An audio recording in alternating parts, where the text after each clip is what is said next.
ستمگر کی ستمگری ارض قلم علی آتش قسط 20 پارٹ 3۔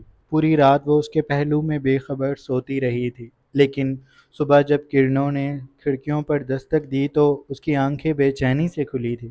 اس کی کمر کہرام شاہ کی جانب تھی اور کہرام کی ایک ٹانگ اس کے اوپر تھی۔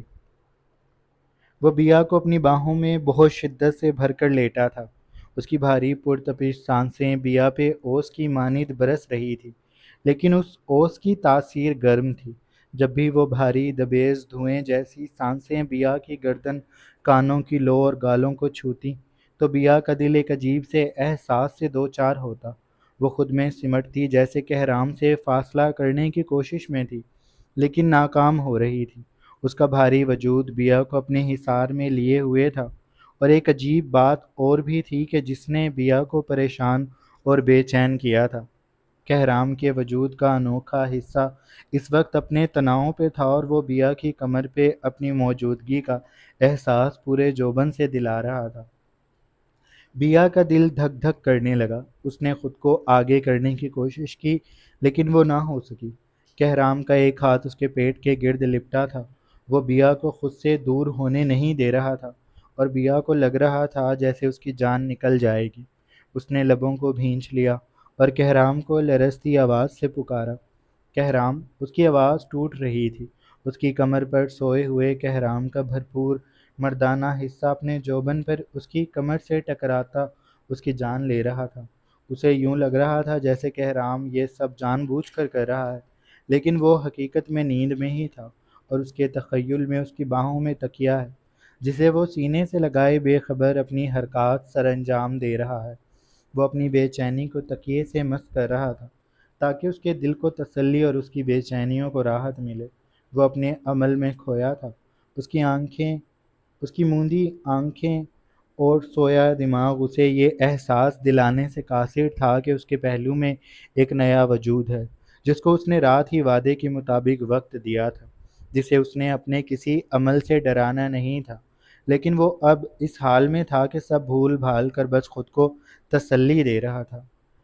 بیا کی کمر کو مزید بھینچتا وہ اپنے جوان جذبے کو اس کی کمر پہ احساس کی طرح ابھارتا اپنی جانب لے رہا تھا۔ بیا نے جب کہرام کو آواز دی تو وہ بس کسمسا کر رہ گیا۔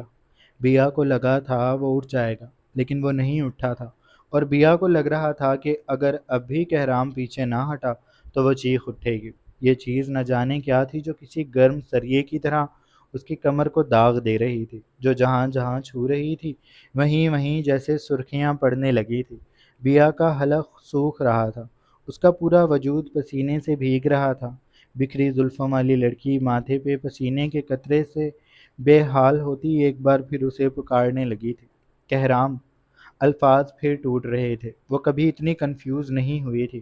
آخر کار اس نے ہارتے ہوئے کہرام کی جانب کروٹ لی، اور اس کے پیٹ سے نیچے ابھر کر اپنی موجودگی کا احساس دلاتے حصے کو جب اس نے کھڑکیوں سے جھانکتی روشنی میں دیکھا تو اس کا دم نکل گیا۔ وہ بدک کر پیچھے ہوئی، اور ساتھ ہی اس کے لبوں سے ایک ہلکی سی چیخ بھی برآمد ہوئی تھی، جس کو کہرام نے نیند میں سنا، اور وہ بوکھلا کر سیدھا ہوا۔ اس نے بیا کو خمار سے بھری آنکھوں سے دیکھا۔ اس کی آنکھیں نیند کے خمار سے سرخ سرخ ہو رہی تھی۔ بیا بیڈ سے اٹھ کر تھر تھر کانپتی فرش پر ننگے پاؤں کھڑی تھی۔ اس کا سانس پھول رہا تھا جیسے وہ ابھی بھاگ کر کہیں سے آئی ہو۔ اس کے سانسوں کی آواز کہرام کو متوجہ کر رہی تھی۔ کہرام نے اسے تعجب بھری نگاہوں سے دیکھا۔ کیا ہوا؟ وہ ابھی تک اپنی حالت سے انجان تھا۔ اسے احساس ہی نہیں تھا کہ ہوا کیا ہے، کس چیز نے بیا کو ڈرایا ہے۔ اس نے بیا کو پکارا، کیا ہوا بیا؟ سب ٹھیک ہے؟ اس کے سوال پر بیا نے اس کی جانب کمر کر لی۔ اس کی کمر جگہ جگہ سے سرخ ہو رہی ہوگی۔ بیا کو ایسا لگ رہا تھا، یا اس پہ یہ نشان پڑ رہے ہوں گے، اور اگر ان دونوں میں سے کچھ نہیں ہو رہا تھا تو بھی کمر پہ جلن کا احساس تھا۔ اس نے اپنی قمیض نیچے کی اور زلفوں کو کمر پر بکھیر لیا۔ کہرام ابھی اس کو مزید کچھ کہتا کہ اس نے کسی احساس کے تحت چہرہ جھکا کر نیچے دیکھا تو اس کا خود کا دل دھک سے رہ گیا۔ اس نے بے ساختہ کمبل کو کھینچ کر اپنے اوپر کیا تھا، اور اس کی نیند ویند سب اڑ چکی تھی۔ وہ بیا کے چیخ کر اٹھنے کی وجہ جان گیا تھا۔ یہ اس کی شرارتوں کا نتیجہ تھا جو وہ نیند میں کر چکا تھا۔ پر یہ سب تو نارمل تھا، وہ مرد تھا اور مردوں کا یہ احساس نارمل ہوتا ہے۔ لیکن اگر رات کو ان کے درمیان کچھ ہوا ہوتا تو یہ وجود اتنا بے چین نہ ہوتا۔ کتنے عرصے سے یہ حصہ اس سانپ جیسا ہے جس کے پاس رہنے کا کوئی ٹھکانہ نہیں، جس کے پاس آرام گاہ نہیں، جو بس صحراؤں میں رینگ رہا ہے، جس کی پیاس بجھی تو وہ لذت نہیں تھی جو وہ چاہتا تھا۔ اور اب بیا کو وہ یہ سب کیسے بیان کرے؟ بیا یہ چیز کیسے سمجھے گی؟ اس نے بلا وجہ ہی رات کو جنٹل مین بن کر بیا کو ہاتھ تک نہیں لگایا، اور اب تو یہ روز کا معمول ہوگا۔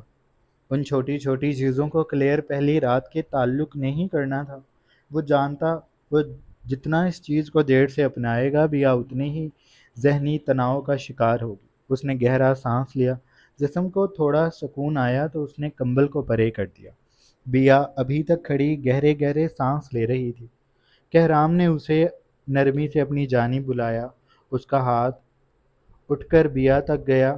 بیا ادھر آؤ، اس نے رسان سے بیا کو پکارا تھا۔ بیا اپنی جانب سے ٹس سے مس نہ ہوئی تو کہرام خود بیٹھ سے اٹھا اور ننگے پیر چلتا بیا کی جانب والے حصے تک آیا۔ اس کی کمر کو انگلیوں سے چھوا تو وہ سٹ پٹا گئی۔ آگے بڑھنے لگی کہ کہرام نے اس کی کوہنی کو تھاما، اس کو جھٹکا دیا اور پیچھے اپنی طرف کرتا وہ اس کو اپنے سینے پہ بکھیر چکا تھا۔ اس کا پہاڑ جیسا وجود بیا کے گرد حصار بنا چکا تھا۔ بیا گلہری کی طرح اس میں چھپ گئی تھی۔ کہرام کی آواز میں ابھی بھی نیند کا بھاری پن تھا۔ کہاں جا رہی ہو؟ اس نے پوچھا۔ بیا کا حلق خشک تھا، وہ کیسے جواب دیتی؟ اس نے دانستہ اپنی کمر کو آگے کو کر رکھا تھا۔ کہرام اس احساس کو سمجھ رہا تھا۔ اس نے بیا کو مزید اپنی طرف کیا۔ کچھ پوچھ رہا ہوں۔ اس کا لہجہ سنجیدہ ہوا تھا، نرمی تھی، لیکن بیا کو اس کی آواز میں سنجیدگی زیادہ نمایاں لگی تو وہ مزید سٹ پٹ آ گئی۔ واش روم جا رہی تھی۔ بے ربط جملہ ادا کرتے ہی اس نے ہونٹوں پہ زبان پھیری تھی۔ مجھ سے ڈر کیوں رہی ہو؟ وہ اس کی گردن میں چہرہ چھپا رہا تھا۔ اس کی گھنی گھنی شیو کی چبھن بیا کے دل کو بے چین کر رہی تھی۔ اس کے سانس ایک بار پھر پھولنے لگے تھے۔ اس نے اب بھی جواب نہ دیا تو وہ اسی سنجیدگی سے بولا، جب میں کچھ پوچھوں گا تو تم جواب دو گی بیا، ورنہ مجھے غصہ آتا ہے، میرا موڈ خراب ہوتا ہے، ایسے لگتا ہے جیسے مجھے نظر انداز کر رہی ہو تم۔ مجھے جواب کے وقت جواب دیا کرو۔ بیا کا دل سوکھے پتے کی طرح کانپنے لگا۔ وہ اٹھتے ہی اس پر غصہ کر رہا تھا۔ بیا کو یقین نہ آیا، نہ جانے کیوں اس کا دل کیا وہ رونے لگے۔ اس کی آنکھیں آنسوؤں سے بھر گئی، گلا رند گیا تھا۔ مجھے واش روم جانا ہے، وہ روتے ہوئے بولی تو کہرام چونک اٹھا۔ اس نے بیا کو کاندھوں سے تھام کر اپنے سامنے کیا۔ اس کے مزید لب بھنچ گئے۔ رونے کی وجہ؟ وہ بے تاثر تھا۔ بیا نے نگاہیں جھکائیں تو موتی پلکوں پہ چمکنے لگے۔ پتہ نہیں، اس نے مدھم سی آواز سے کہا۔ وہ سب نارمل تھا، میرے اختیار میں نہیں تھا، میں نیند میں تھا، مجھے لگا میرے پاس تکیہ پڑا ہے اور کافی عرصے بعد میں نے کسی کے ساتھ بیڈ شیئر کیا تھا تو ہو گیا، اب نہیں ہوگا۔ اس نے صفائی پیش کی جو وہ کرنا نہیں چاہتا تھا۔ اس بات کی بھی بھلا کیا صفائی؟ میاں بیوی ایک بستر پر ہوں تو یہ سب تو ہو ہی جاتا ہے، اور ویسے بھی یہ سب آدمیوں والے مسئلے تھے، اس سے وہ بے شرم بن جاتے، یہ سب ہوتا ہی ہے۔ بیا کو یہ سب سمجھنا ہوگا۔ عورتیں اس معاملے میں اتنی اظہار پسند نہیں ہوتی جتنے مرد ہوتے ہیں۔ وہ اپنے جذبے زیادہ دیر نہ سنبھال پاتے ہیں اور نہ ہی چھپا پاتے ہیں۔ کہرام سے بھی نہیں ہو پا رہا تھا یہ سب۔ وہ پہلے ہی خود کو کوس رہا تھا کہ اسے رات کو اپنا حق لے لینے کی کوشش کرنی چاہیے تھی۔ دستبردار ہو کر بھی وہ اب اٹھ کر ذلیل ہی ہو رہا تھا۔ بیا، اس نے بیا کی طرف سے جواب نہ پایا تو اس نے لہجہ نرم کر لیا۔ بیا کی جھکی آنکھیں جھکی ہی ہوئی تھی، اس نے انہیں اٹھایا نہیں تھا۔ اتنا ڈرو گی تو بیوی کے درجے تک کیسے پہنچو گی؟ وہ کیا بتاتا کہ سیما کے ساتھ اس کا کیا رشتہ تھا؟ اس رات جو ہوا وہ کیوں ہوا تھا؟ کہرام خود کو کہاں سے سنبھالتا آ رہا ہے؟ اس نے سیما کی کہاں کہاں سے منتیں کی تھیں، اسے کتنا سمجھایا تھا، لیکن وہ نہیں مانتی تھی۔ کہرام کوئی اور مرد ہوتا تو باہر منہ مار لیتا، لیکن جس عورت کے نام اس نے اپنا آپ کیا تھا وہ اسے دھوکہ نہیں دینا چاہتا تھا۔ لیکن سیما، وہ بس آ بھر کر رہ گیا تھا۔ اور اب بیا بھی اس راستے پہ جا رہی تھی۔ دل میں سوال اٹھا تو اس نے سر کو دائیں بائیں ہلایا۔ بیا کو سمجھا بیا کو سمجھنا ہوگا میری خواہشات کو، میری ضرورتوں کو۔ میں اب مزید خود کو قابو نہیں کر سکتا، مجھ سے نہیں ہوگا یہ سب برداشت، اس نے دل میں کہا، اور بیا کی ٹھوڑی کو تھام کر اس کا چہرہ اوپر کیا۔ اس سب کی عادت ڈال لو بیا، یہ سب نیچرل ہے اور ضروری بھی۔ مجھے آگے بڑھنا ہے۔ تمہاری جگہ کسی اور سے شادی ہوتی تو میں اب تک اپنا حق لے چکا ہوتا، لیکن میں تمہاری زیادہ پرواہ کرتا ہوں، اسی لیے تمہیں چھوٹ دے دی ہے تاکہ ہمارے تعلقات خراب نہ ہوں۔ اور میری بات دھیان سے سنو، میرے بہکنے سے پہلے خود کو تیار کر لو۔ جس دن میں بہکا تو میں خود کو سنبھال نہیں سکوں گا اور تم تکلیف محسوس کرو، یہ میں نہیں چاہتا، لیکن اتنا ضرور چاہتا ہوں کہ تم ایسے ہی رہو گی تو مسئلہ ہم دونوں کے لیے برابر ہوگا، اس لیے تیار ہو جاؤ۔ وہ رسان سے کہہ کر اس کے گال پر جھکا، وہاں پر لبوں کا گہرا لمس دے کر وہ بیا کو چھوڑ چکا تھا۔ بیا کا دل ڈوب رہا تھا، اس کی ٹانگوں کی جان نکل رہی تھی، وہ کانپ رہی تھی۔ کہرام کے چھوڑتے ہی وہ ڈگمگا گئی۔ اس نے کہرام کو سنبھلنے کے لیے تھاما، اس کی قمیض کو مٹھیوں میں بھر کر وہ اپنا توازن برقرار کرتی اس کے سینے سے سر ٹکا چکی تھی۔ میں ڈر گئی تھی، وہ عجیب سی میں اس طرح محسوس نہیں کرنا چاہتی تھی۔ یہ کیا تھا؟ اس نے ہمت کر کے اپنے دل کا سوال کیا تو کہرام مدھم سا مسکرایا۔ میرے جسم کا وہ بے جان حصہ جو تمہیں دیکھ کر بے قابو ہو رہا ہے، اسے تم میں جگہ بنانی ہے، اس کا سکون تم میں ہے۔ اس نے بیا کو شدت سے اپنے سینے میں بھرا، اس کی باہوں کی گرفت میں جب بیا گئی تو اس کا سانس اٹک گیا تھا۔ اس حصے میں ایک بار پھر جان بھر گئی تھی۔ وہ حصہ بیا سے ٹکرا رہا تھا، شاید دور ہو جائیں۔ وہ اس کے حصار سے نکلنے لگی کہ کہرام نے اس کی گردن میں چہرہ چھپایا، اس کو دور جانے نہ دیا۔ اس کو فیل کرو، اس کو محسوس کرو، تم اس سے بھاگ کر کہیں نہیں جا سکتی۔ یہی وہ چیز ہے جو تمہاری اور میری دونوں کی بے چینیاں مٹائے گا، تو اس کی عادت ڈال لو۔ وہ بے باکی سے بولا اور اسے مزید شدت سے بھینچ گیا۔ بیا کا دم نکل گیا تھا، کہرام کی بے باکیوں نے اس کی جان نکال دی تھی، اور وہ اس سے چھپنے کے لیے واش روم میں چلی گئی تھی۔ اس کا سوٹ الماری میں پہلے ہی رکھ دیا گیا تھا جو اس نے آج پہننا تھا۔ وہ فریش ہونے کے لیے اندر چلی گئی۔ فنکشن شام کو تھا، بیا کے گھر سے ابھی اس کے گھر والوں نے ناشتہ لے کر آنا تھا، اس لیے بیا میرون رنگ کے کامدار لباس کو زیب تن کر کے فریش ہو کر نکلی، پھر دادی کے دیے بھاری آویزے پہن کر چہرے پر میک اپ کرنے لگی۔ کہرام فریش ہونے چلا گیا تھا۔ جب وہ باہر نکلا تو بیا لبوں پر لپسٹک لگا رہی تھی، اس کے بھرے بھرے لب میرون تیز لپسٹک سے اور بھی واضح ہو گئے تھے۔ کہرام اپنے بالوں میں تولیہ پھیر رہا تھا، وہ مگن سا باہر نکلا تھا، لیکن اب جب اس نے بیا کو دیکھا تو وہ رک سا گیا، اس کے ہاتھ سے تولیہ چھوٹ گیا تھا۔ بیا کی شہد رنگ لمبی گھنی زلفیں اس کی کمر پر ہلکورے لے رہی تھی، پوری کمر ان زلفوں سے چھپی تھی، اس کا عکس شیشے سے سحر پھونکتا باہر پورے کمرے میں پھیل رہا تھا۔ کہرام جہاں کھڑا تھا وہیں رک گیا۔ بیا نے جب اس کی نگاہوں کی تپش کو محسوس کیا، وہ تو چور نگاہوں سے کہرام کو دیکھنے لگی اور وہ بھی ٹھہر گئی۔ وہ کب سے ایک بات کو لے کر حیران ہو رہی تھی، کہرام شاہ پہلے بھی کیا اتنا ہی خوبصورت تھا، یا اب جا کر جب اس کا ہوا ہے تو وہ اتنا خوبصورت لگنے لگا ہے کہ اس سے نگاہیں ہی نہیں ہٹتی۔ اس کا پتھر جیسا وجود، اس کا کشادہ سینہ اور لمبا قد، گھنی سی شیپ، گھنے گھنے سیاہ بال، بھرے بھرے گلابی لب، بے نشان چہرہ اور روشن ذہین آنکھیں جن میں اسرار تھا، بھید تھا اور حزن، جیسے وہ کچھ دکھ لیے ہوئے ہوں۔ بیا جب بھی اسے دیکھتی تو وہ اس کے وجود میں خود کو تحلیل ہوتے محسوس کرتی تھی۔ اب بھی کہرام شاہ کا وجود اسے اپنے اندر تحلیل کر رہا تھا۔ وہ کہرام خود یہ سمجھ رہا تھا کہ وہ پتھر ہو جاتا ہے جب بھی وہ بیا کو دیکھتا ہے۔ بیا نے خود کو سنبھالا اور اس سے نگاہیں چرا لیں۔ اس نے اٹھ کر اپنے بالوں میں کنگھا کیا، انہیں جوڑے میں گوندتی وہ انہیں سر پر کیچر کی مدد سے جوڑ چکی تھی۔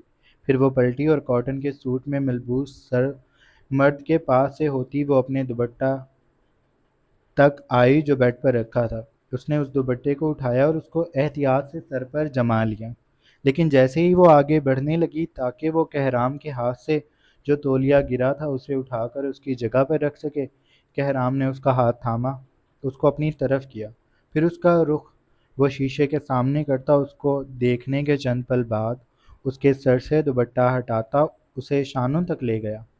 پھر اس نے بیا کے جوڑے میں جکڑے بال آزاد کیے اور ان میں انگلیاں چلاتا وہ ان گھنی زلفوں کو اس کی کمر پر بکھیر چکا تھا۔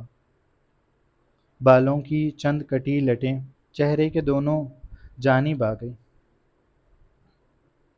بڑے بڑے بوندے کاندھوں پر جھول رہے تھے۔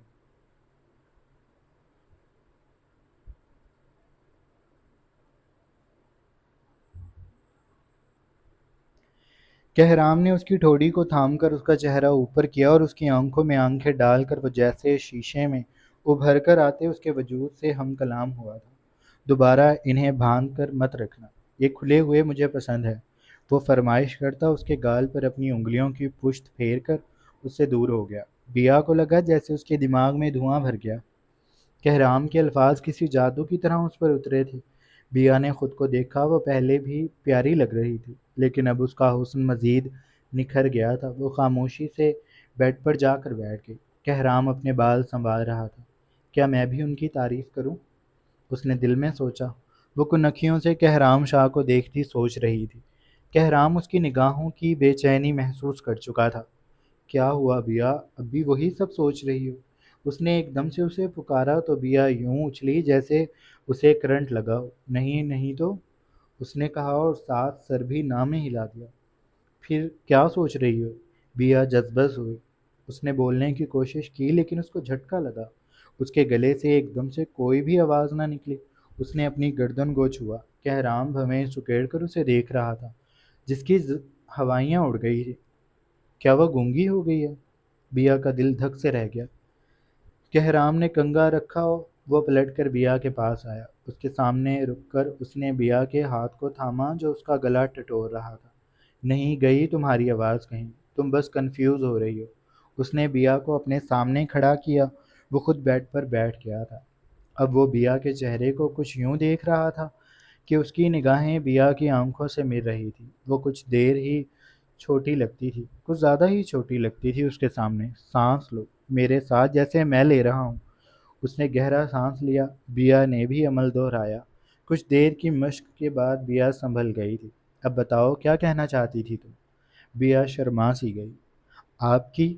اس نے جملہ ادھورا چھوڑ دیا۔ میری؟ کہرام نے ناسمجھی سے پوچھا۔ آپ کی؟ بیا نے پھر جملہ ادھورا چھوڑا تو کہرام نے برجستگی سے کہا، گالی دینا چاہتی ہو؟ بیا کو کرنٹ لگا۔ اس نے سر شدت سے نہ میں ہلایا۔ نہیں نہیں، آپ کی تعریف کرنے والی تھی۔ کہرام نے سکون کا سانس لیا۔ دو بار آپ کی کہہ کر رک گئیں تو مجھے لگا کہ گالی سنوں گا۔ وہ مسکان دبا کر بولا، پھر چند پر رکنے کے بعد بولا، اچھا تو تم میری تعریف کرنے والی تھی، تو کرو میری تعریف، میں سن رہا ہوں۔ وہ سیدھا ہو کر بیٹھ گیا۔ بیا کی نگاہیں شرم سے جھک گئیں۔ جب وہ شرماتی تھی تو اس کے گال ضرورت سے زیادہ سرخ ہو جاتے تھے، اور رات سے کہرام کوشش کر رہا تھا کہ وہ خود کو قابو میں رکھے۔ جب بھی یہ گال سرخ پڑتے اس کا دل کرتا تھا وہ ان پہ کاٹ لے، اور اتنی زور سے کاٹے کہ اسے سکون آ جائے، لیکن نشان پڑ جائے گا اور بیا وحشی سمجھے گی، اس لیے رکا ہوا تھا۔ لیکن یہ خواہش بہت شدت سے اس میں جاگا کرتی تھی۔ ابھی جب یہ خواہش اس میں جاگی تو وہ اس کے گالوں سے نگاہیں ہٹا کر اس کی نیلی آنکھوں میں دیکھنے لگا۔ آپ بہت پیارے ہیں، پہلے سے زیادہ پیارے۔ پہلے بھی پیارے تھے، لیکن اب تو بس میرا دل کرتا ہے کہ میں آپ کو دیکھتی رہوں، سامنے بٹھا کر، بس دیکھتی رہوں اور بس دیکھتی رہوں۔ مجھے لگتا ہے جیسے میرا دل نہیں بھرے گا آپ کو دیکھ دیکھ کر۔ وہ بڑی معصومیت سے اپنی کیفیات بتا رہی تھی۔ کہرام کا دل سست روی سے دھڑکنے لگا۔ کیا وہ اتنا خوبرو ہے؟ اسے یقین نہ آیا، لیکن بیا کی نیلی آنکھوں میں سچائی تھی۔ کھڑکی سے جھانکتی کرنیں اب سنہرے پانی کی مانند فرش پہ پھیلتی جا رہی تھی۔ کمرہ روشن ہو گیا تھا اور وہ دونوں ابھی ایک دوسرے سے مزید کوئی بات کرتے کہ دروازہ دھڑا دھڑ بجا۔ بیا پوری کی پوری کانپ گئی، کہرام سے بے ساختہ دور ہوئی۔ اٹھ جاؤ اٹھنے والو، پری، یہ پری تھی جو باہر سے چیخی تھی۔ نرمین نے شاید اسے ٹوکا تھا لیکن وہ کہاں رکنے والی تھی۔ پھر اتنی ہی شدت سے دستک دی تو کہرام بیا سے دور ہوتا بیڈ سے کھڑا ہو گیا تھا۔ بیا کو مسکرا کر دیکھا، شکریہ، کہا اور دروازے کی جانب آ گیا۔ اس نے دروازہ کھولا تو پری یوں اندر آئی جیسے دروازے کے سہارے ہی کھڑی تھی۔ آرام سے بیٹا، کہرام نے اسے تھام کر کہا تھا۔ پری سنبھلی، مسکائی، پھر شرارت سے بیا کو دیکھا جو چہرہ جھکا چکی تھی اور شرم سے لال ہو رہی تھی۔ کہرام سے ان دونوں نے سلام کیا تھا۔ نیچے چاچو چاچی آ گئے ہیں ناشتہ لے کر، آپ دونوں کو نیچے بلایا جا رہا ہے۔ وہ کہرام کو اطلاع دینے کے بعد بیا کے پاس آئی۔ کہرام نیچے چلا گیا تھا۔ نرمین اور پری بیا کے پاس آئیں۔ تم بہت خوبصورت لگ رہی ہو۔ نرمین نے بیا کو اپنی باہوں میں لے کر اس کا گال چوما تو اسے اپنی سگی بڑی بہن کی شدت سے یاد آئی۔ سیما نہ جانے آسمانوں سے اسے دیکھ بھی رہی ہوگی یا نہیں۔ وہ نرمین کو بس شکریہ ہی کہہ سکی تھی۔ تبھی بیا کو پری نے اپنی طرف کیا اور اس کے کان کی طرف جھک کر بولی، یہ اڑی اڑی سی رنگت، یہ کھلے کھلے سے گیسو، یہ صبح کہہ رہی ہے تیری رات کا فسانہ۔ بیا کے پورے وجود میں سنسنی دوڑی۔ ہوا تو ان کے درمیان کچھ بھی نہیں تھا، لیکن صبح والا واقعہ اور منظر اس کی آنکھوں کے سامنے آیا تو اس نے بے ساختہ جھرجھری لی۔ شکر ہے کہرام نے اسے وقت دیا تھا، وہ اس سب کو کیسے برداشت کرتی۔ اس کی تو سوچ کر ہی جان نکل رہی تھی۔ کیا ہوا بہن، جاگ جاؤ، ہو گئی صبح، تم نہا بھی لی، اب بار بار ان ساری چیزوں کو یاد نہ کرو، پاک نہیں رہو گی۔ بیا نے اپنا سر پیٹ لیا۔ یہ تم کیا دیکھ کر آئی ہو جو اتنی واہیات باتیں کر رہی ہو؟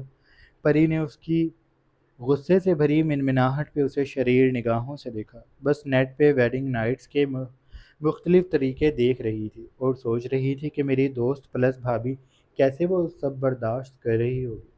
بیا نے اسے صدمے سے دیکھا۔ تم گندی فلمیں دیکھ کر آئی ہو، تمہیں شرم نہیں آئی؟ پری نے اسے نیچے سے اوپر تک دیکھا۔ تم گندے کام کر چکی ہو، جب تم اتنے حوصلے سے کھڑی ہو تو میں کیوں شرمندہ ہوں؟ بیا اس کے جواب میں کچھ کہتی کہ نرمین جو ان کی باتوں سے انجان تھی بولی، اب تم دونوں نے نیچے چلنا ہے یا دادی کو اوپر بھیج دوں؟ بھابھی آپ چلیں، یہ تو پاگل ہے۔ نرمین نے عزت دیتے ہوئے بیا کو تھاما اور کمرے سے نکل گئی اور پری بیڈ شیٹ کو دیکھنے لگی۔ اس نے بیڈ چیک کیا۔ کیا بیڈ بس ناولوں میں ٹوٹتے ہیں؟ بیڈ پہ سلوٹے تو ہیں لیکن وہ نشان نہیں۔ وہ جاسوس بن کر سب چیزیں دیکھ رہی تھی کہ تبھی نرمین نے اونچی سی آواز سے اسے پکارا تو وہ پوری کی پوری ڈر سے کانپ کر باہر کی طرف بھاگی۔ آ رہی ہوں، وہ سیڑھیوں سے پہ پہنچ کر بولی تھی۔ جاری ہے۔ سو جناب، یہ تھی ہماری آج کی ایپیسوڈ۔ آئی ہوپ آپ لوگوں کو اچھی لگی ہوگی۔ اگر آپ کو قسط اچھی لگی ہے تو آپ چینل کو لازمی سبسکرائب کر لیں، بیل آئیکن کے بٹن کو بھی پریس کر لیں اور اپنا ڈھیر سارا خیال رکھیے گا۔ بہت جلد ایک نئی قسط کے ساتھ حاضر ہوں گے، تب تک کے لیے اللہ حافظ۔